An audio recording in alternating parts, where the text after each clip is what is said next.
ఈరోజు శుక్రవారం, హాలిడే టైపే. హాలిడే అని ప్రత్యేకంగా ఏమి ఉండదు మాకు హౌస్ డ్రైవర్లో. సో మొత్తానికి అయితే ఒక కోడి తీసుకొచ్చిన. ఏం చేద్దాం ఎప్పుడు ఒకేలాగా వండుకొని తినద్దు అని చెప్పేసి ఒక రకంగా అయితే ఆలోచించిన. ఇది ఎక్కడ వీడియో అయితే చూడలేదు, బట్ ఇలాంటి మెథడ్ అయితే ఉంటుంది. బట్ ఏదేమైనా ఓన్గా అయితే ట్రై చేసిన అందాద మీదకి వెళ్ళి. సో చికెన్ అయితే తీసి మంచిగా గడి పెట్టుకొని 4 ముక్కలు చేసి పెట్టిన. ఆ తర్వాత ఒక ఉల్లిగడ్డ పేస్ట్ చేసి పక్కకు పెట్టుకున్న.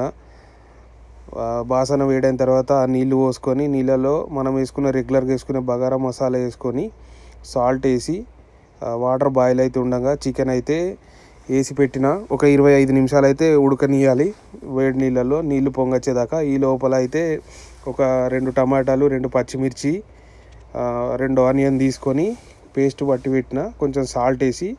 సో ఇది సాదా అన్నట్టు, ఈ సాదా టమాటా ప్యూరీ తోటి తినచ్చు సైడ్కి అన్నంలో వేసుకొని, చాలా టేస్టీగా ఉంటుంది.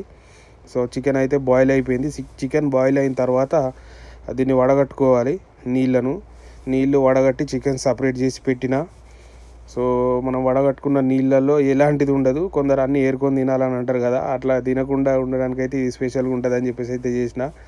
అదే వాటర్లో అయితే రైస్ పెట్టుకుని వేసి అన్నం పెట్టి పక్కకు పెట్టి, ఆ లోపల మనం ఉడికిన చికెన్ ముక్కలకు మంచి మసాలా అయితే పెట్టిన. ఉప్పు, కారం, పసుపు, కొంచెం కొత్తిమీర పొడి, అట్లనే చికెన్ మసాలా వేసి. సో పీసులు అయితే మరీ డీప్గా కాదు, పైన లైట్గా ఫ్రై చేసుకున్న. గ్యాస్ ఉంటే ఇంకా కాల్చుకుంటే మాత్రం సూపర్గా ఉంటుంది. సో ఇదైతే టేస్ట్ బాగానే ఉంది. మనము ముందే వండి పెట్టుకున్న అన్నం పైన వేసి డ్రై ఫ్రూట్స్ వేసుకొని ఆ టమాటా ప్యూరీతో కలిపి తింటే బాగుంటుంది. వీడియో నచ్చితే కనుక లైక్ చేయండి, షేర్ చేయండి.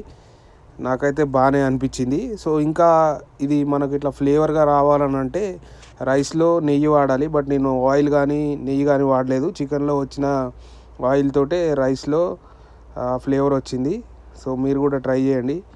బట్ ఆయిల్ మాత్రం చికెన్ ఫ్రైకి వాడిన, ఎందుకంటే నా దగ్గర గ్యాస్ స్టవ్ లేదు. సో మొత్తానికైతే ఇలా కొత్త ప్రయోగం సక్సెస్ అయిపోయింది. హ్యాపీ, ఎంజాయ్, ట్రై చేయండి. నచ్చితే కమెంట్ చేయండి మీకు ఎలా కుదిరిందో.